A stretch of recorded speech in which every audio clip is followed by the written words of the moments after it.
So now we arrive at what people call Maunday Thursday, that sense of the significance the night before Jesus is betrayed and goes to the cross. And after celebrating Passover, Jesus takes his disciples to the Mount of Olives, to the Garden of Gethsemane. And in Luke 22, verses 39 to 52, we have the account of Jesus going to Gethsemane with his disciples.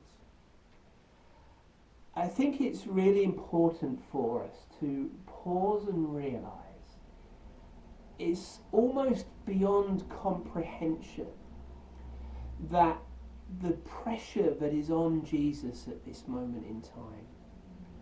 Since the Garden of Eden, since the beginning of time, where humanity rebelled against God, Jesus, as part of the Godhead, has known that Gethsemane and the cross is coming. It's almost like there's this conversation in the Godhead where man's rebelled and God the Father says, what are we going to do? And Jesus says, I will take the place. I will pay the price.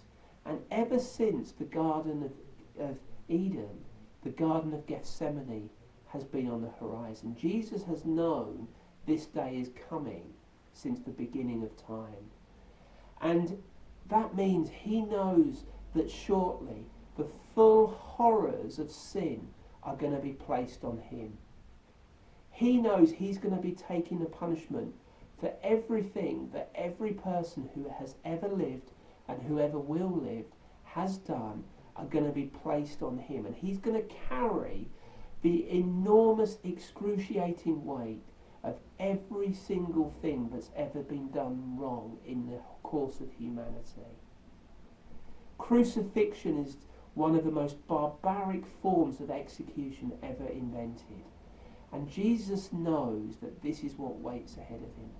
I don't think we can underestimate the pressure that is on him. And at this moment of pressure, he goes to this familiar place with familiar people for a familiar practice. They've been to the Mount of Olives many times. They would be familiar with this place. He takes his disciples, his nearest and dearest, who is desperate, will stand with him and pray and support him in his hour of need. But they fall asleep and they can't handle it, the pressure, the tiredness. They've just had a big meal. They don't understand what's coming. And he goes that familiar practice of praying, of retreating to be with Father, to actually know I and the Father are one, he says. And he goes to spend that time with Father and he cries out to Father. I believe in Gethsemane we see the full humanity of Jesus displayed for us to see. This God-man in evidence, fully God and fully man. And in Luke 22 and verse 44, Luke describes that Jesus is in agony of spirit. And one of the translations of that in the original language is equivalent to anxiety. That Jesus is experiencing anxiety in the garden. And Luke describes that there, at this moment of agony of spirit, Jesus sweats drops of blood.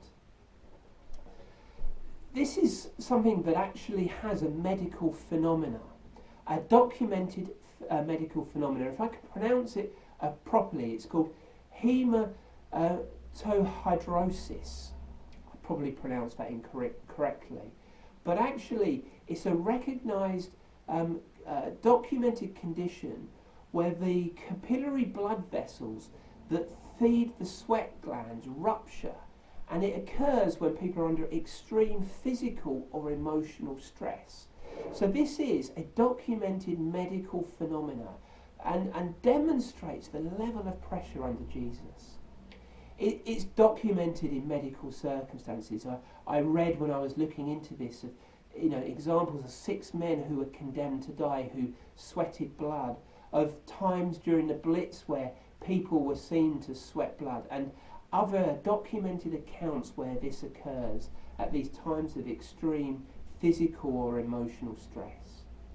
Jesus is experiencing in the Garden of Gethsemane the human pressure, the real pressure of anxiety. He is identifying with you and me.